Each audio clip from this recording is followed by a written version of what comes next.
কসম কার নামে জায়েজ কার নামে না জায়েজ এটা বলবেন। কসম একমাত্র কার নামে হয়? আল্লাহর নামে, গায়রুল্লাহর নামে কসম হয় না। আমরা যে মাথা ধরে কসম খাই, সন্তানের মাথার উপর হাত রেখে কসম খাই, অঙ্গ প্রত্যঙ্গ ধরে আমরা যে কসম খাই, মরা গাছ ছুঁই, মরা খাট ছুঁয়ে কসম খাই, এগুলো সম্পূর্ণ গুনাহ, কবিরা গুনাহ, হারাম। মসজিদ ধরে কসম খায়, মাজার ছুঁয়ে কসম খায়, এগুলো সম্পূর্ণ হারাম। কিছু ব্যবসায়ী ভাই আছে ও ক্যাশ ছুঁয়ে কসম খায়, এটা হারাম। গায়রুল্লাহর নামে কসম করা কবিরা গুনাহ, হারাম। কসম একমাত্র হবে কার নামে? আল্লাহর নামে। এখন উনি প্রশ্ন করেছেন যে কেউ যদি কোরআন শরীফ ছুঁয়ে কসম খায়, কোরআন শরীফ ছুঁয়ে কসম খেলে গুনাহ হবে, কারণ এটা গায়রুল্লাহ, তবে এই কসম আদায় হয়ে যাবে, কসম হয়ে যাবে। এই কসম ভাঙলে কাফারা দিতে হবে। কসমের কাফারা কি? আবার আল্লাহর নামে যদি কেউ কসম করে, এই কসম যদি রাখতে না পারে, কাফারা হচ্ছে এই 10 জন গরিবকে খানা খাওয়াতে হবে। যদি এটা সম্ভব না হয়, তাদেরকে পরিধানের 17 টাকার বস্ত্র দিয়ে দিতে হবে কাফারা হিসেবে। এটাও যদি সম্ভব না হয়, টাকা পয়সা নাই, গরিব মানুষ, কসমের কাফারা হিসেবে লাগাতার 3টা রোজা রাখতে হবে, লাগাতার 3টা রোজা রাখতে হবে। এই হলো কসমের কাফারা। এখন উনি প্রশ্ন করলেন যে কেউ যদি ভালো কাজে কসম খায়, ভালো কাজটা করতেই হচ্ছে, আবার কসমও ভাঙতে পারে না, তাহলে কি করবে?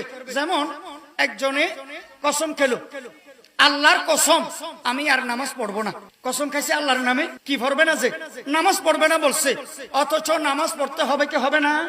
নামাজ তো ফরজ, নামাজ পড়তেই হবে। এখন নামাজও মাপ নাই, পড়তে হবে, কিন্তু কসমও খাইছে, কি করবে? এই ব্যক্তির উচিত কসম ভাঙতেই হবে, নামাজ পড়তেই হবে, কসমের কাফারাও দিতে হবে।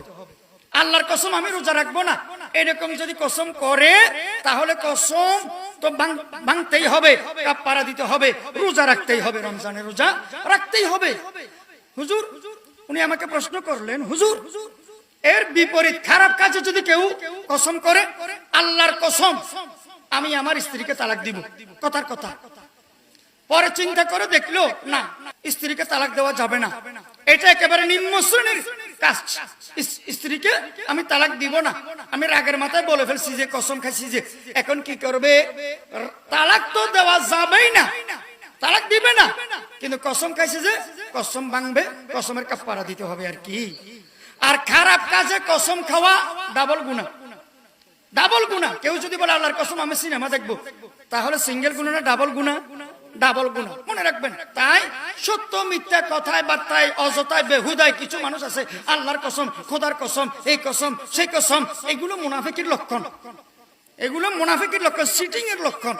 কথায় কথায় কেন কসম খাওয়া হবে? যখন দরকার, ইমার্জেন্সি, যেখানে দরকার সেখানে না কসম।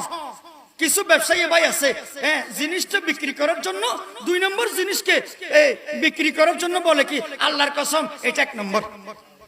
তার ব্যবসা হারাম হয়ে যাবে, তার লভ্যাংশ হারাম হয়ে যাবে, তার উপার্জন হারাম হয়ে যাবে। কেন 2 নম্বর জিনিসকে কসম খেয়ে 1 নম্বর করে বিক্রি করলে? কেন? সাবধান।